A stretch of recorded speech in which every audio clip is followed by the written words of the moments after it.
Hello, hi.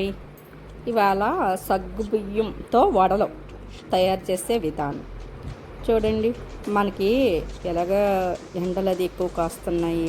చూడండి, ఒక glass తీసుకుని గ్లాసులో సగం పెద్దవి ఉంటాయి కదా గింజ, ఇది సగ్గు బియ్యం పెద్దవి తీసుకోవాలి.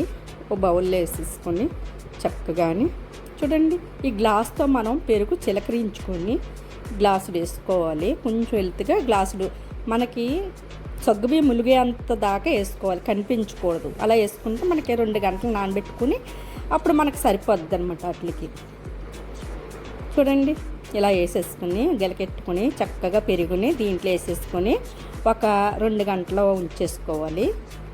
2 గంటలు ఉంచుకుంటే ఆ పెరుగంతా సగ్గుబియ్యం పీల్చుకుని చాలా మెత్తగా స్మూత్గా వస్తాయి అన్నమాట.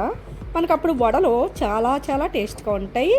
మనకి హెల్త్కి కూడా మంచిదే, సలవ చేస్తుంది అనమాట. ఎండలది కదండి. ఇప్పుడు 2 గంటలు అయిపోయిన తర్వాత మనం తీసి చూస్తాను. చూడండి, 2 గంటలు అయిపోయినాయి. చూడండి ఎలా డ్రై కింద అయిపోయిందో, చక్కగా నానిపోయాయి. చూడండి, అది మజ్జిగ అస్సలు కనిపిస్తలేదు, చక్కగా నానిపోయినాయి.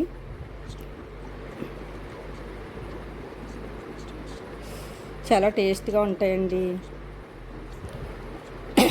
ఇప్పుడు మనం ఉల్లిపాయలు వేసుకొని కరివేపాకు, పచ్చిమిర్చి, జీలకర్ర, అల్లం తురుము ఉంటే కొత్తిమీర కూడా వేసుకోవచ్చు. సాల్ట్ వేసేసుకొని మనం చక్కగా సాల్ట్ కూడా వేసుకొని మనం బాగా కలుపుకున్న తర్వాత 2 స్పూన్లు అండి, పెద్ద స్పూన్తో 2 స్పూన్లు మైదా వేసుకోవాలి. గోధుమ పిండి వేసుకోవచ్చు, మైదా వేసుకోవచ్చు, ఎవరిష్టం వాళ్ళది. అయితే నేను వేసి చక్కగా కలిపేస్తున్నాను. మనం కలిపేసుకొని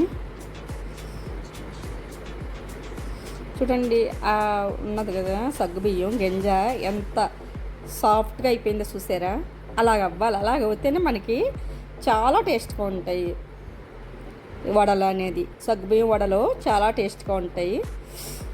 చూడండి, చక్కగా పుల్ల పుల్ల కానీ కమ్మ కమ్మ కానీ చాలా టేస్ట్గా ఉంటాయి. ఆయిల్ వేసుకొని మనం గారెలు ఎలాగ వేస్తామో అలా వేసేసుకొని చక్కగా మీడియం ఫ్లేమ్లోనే వేపుకోవాలి.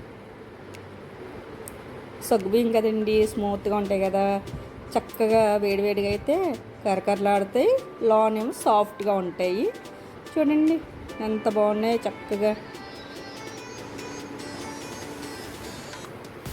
చాలా చాలా బాగున్నాయండి.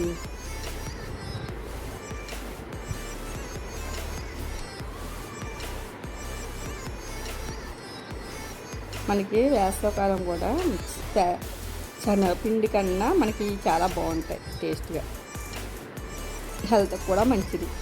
ఇటువంటి ఒకటి తింపి చూపిస్తున్నాను. పైన కరకరలాడుతాయి, లోనేమో సాఫ్ట్గా ఉంటుంది, బాగుంటాయి, చాలా బాగుంటాయి.